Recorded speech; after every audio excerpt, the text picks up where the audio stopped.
Gastrointestinal cancers, as I told you, esophagogastric cancers are also part of gastrointestinal tract only, right? Other part is HPV cancer, and the third part is the colorectal cancer. The HPV, that is hepatopancreatic biliary, it's a common. There are different organs in that particular group, right? Liver, the biliary tree, gallbladder, pancreas, right? These are the common cancers. Uh, these are kind of little aggressive variety of cancers. The outcomes are not good if not if the patient is not presenting in the right correct time. Uh, Again, uh, surgery is the primary treatment for all these cancers as well, right? And when the patient is in a little advanced stage, say for example, second or third stage, in such cases, we have to have other systemic therapy in the form of chemotherapy or targeted therapy. And in the and in the colorectal cancers, again the surgery is the answer.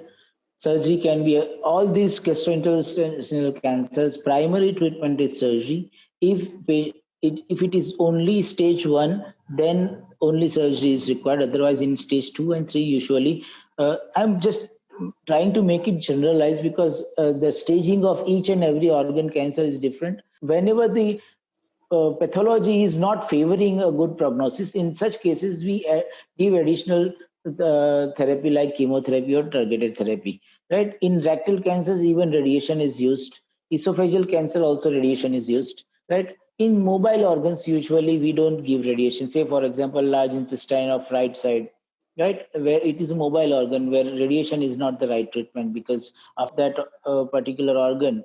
The tumor bed is not defined. In such cases, we don't give radiation. But in rectal and esophageal cancer, where the tumor bed is fixed, wherein in advanced stage cancers, we give radiation as well, along with the chemotherapy. From patient's perspective, let us start from the presentation or how you can pick up how a person can pick up the cancer early, right? We'll start with that. Usually, gastrointestinal cancers are silent diseases. Very few or very vague symptoms are there. Again, the symptoms will be depending on which organ is involved, right? For say, for example, esophagus is there, right? The usually presenting symptoms are the dysphagia, inability to swallow the food, right? Uh, at the same time, as I told you about the stomach cancer, also the pain or kind of gastritis, what we call in normal language is the acidity, right?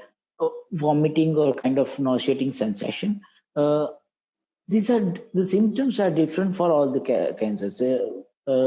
Pancreatic cancer is usually the jaundice is the symptom.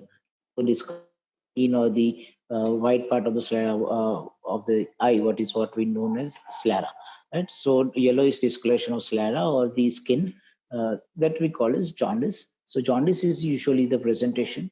In colorectal cancers, maybe the bleeding in the stool, blood in the stool is the presentation. But these are little, say for example, blood in the stool is a presentation of rectal cancer. At the same time, blood in stool is a presentation of one of the very common simple thing like piles, hemorrhoids also, right? So these symptoms are not very specific about cancer, right? At the same time, some general symptoms like anorexia, that is loss of appetite or loss of weight, right?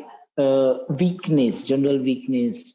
Uh, all these are few general symptoms or vague symptoms. There are no specific symptoms about GI, that is gastrointestinal, right? So yeah. So basically, what I mean to say is there is no specific symptoms about gastrointestinal cancers. There are very vague symptoms. Or many a times, say for example, acidity can be a simply acidity only, or it can be a symptom of cancer also. Rectal means blood in the stool can be a symptom of simple hemorrhoids, that is piles, or it can be a symptom of cancer also. So in such cases, a person cannot make out whether. But in such cases where you want to have kind of early pick of the cancer, your index of suspicion should be high. Means as a normal person, we believe to have a positive thinking. So we also always think that I'll not be having a major disease like this. In such cases, people used to avoid the symptoms. I would suggest in medical field, we usually follow something known as rule of 15. I would suggest as a doctor to all common people, right, who is not from medical ground, should wait for any symptoms not more than 15 days. The rule of 15 is wait for, say, for example, someone is having acidity, wait for 15 days with all your dietary modification, your lifestyle modifications, and all. If you are able to come up with that, come out of that, fantastic. If you are not able to come out of that, go and approach a doctor. Again, most of the times, what will happen if you approach your family physician or someone, he will give some antacids, some kind of medications, right? So again, wait for 15 days with those medications. If you are not improving or the symptoms are still persistent, in such cases, always lead even the doctor also to go ahead and get an endoscopy done. That is what I always advise my patients or anybody who is listening to this video also. What I would advise is don't wait more than 15 days on one particular stage. So so I was talking about rule of 15. So wait for 15 days with your symptoms. Wait your 15 for 15 days with your medications. If no improvement, then go ahead with endoscopy. The best investigation for early pickup of cancers of particularly upper and lower GI, that is esophagogastric and colorectal cancers, is the endoscopy. Get an endoscopy done, and you will find if at all there is some abnormality. What will happen if you do an unnecessary test? These are, say, for example, it turns out to be normal endoscopy. There is no cancer in that. You will lose few thousands of rupees, but at the same time, suppose 1 in 100, suppose you miss out in early cancers, right? The outcome in the terms of, I mean, longevity of the life as well as the expenditure of the treatment, it will be more worse, right? So I would advise to go ahead and get the endoscopy done as early as possible if your symptoms are not improving, right? At the same time, for HPV cancer, that is the liver or the gallbladder or pancreatic cancer, uh, it is not that easy to pick up on the patient side, right? Many a times, many doctors themselves are also having such cancers. Say, for example, I have been a student of Tata Memorial Hospital, one of the, I mean, the best institute of cancer in India, right? And one of our director, I cannot name the person, but one of our director of the hospital itself, she herself was having terminal stage cancer of gallbladder, and diagnosed for the first time in the terminal stage only.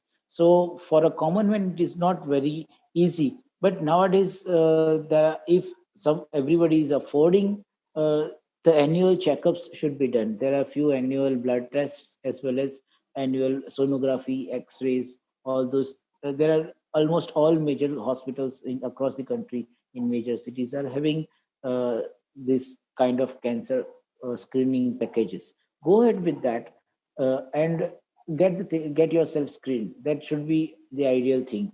There are few blood parameters also which are raised in case of cancer. Say, for example, in liver cancer, there is something known as AFP, alpha fetoprotein. That is a kind of, yeah. So, for example, in liver cancer, there is something known as AFP, that is alpha fetoprotein.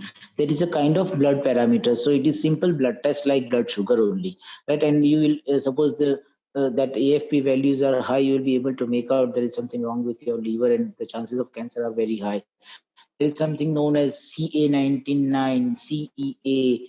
Then for this thing, prostate cancer, there is known as PSA. That is more commonly known. I mean, in the common population also, people are knowing about PSA, but not about these gastrointestinal tumor markers. So all these markers are available. You can get those testing done. A sonography, is an easy non-invasive procedure, should be done at least once in a year, so that any such abnormalities are picked up if at all there. That is the only way to pick up it early. Otherwise, they are very silent diseases. By the time they develop symptoms, usually cancer is in an advanced stage.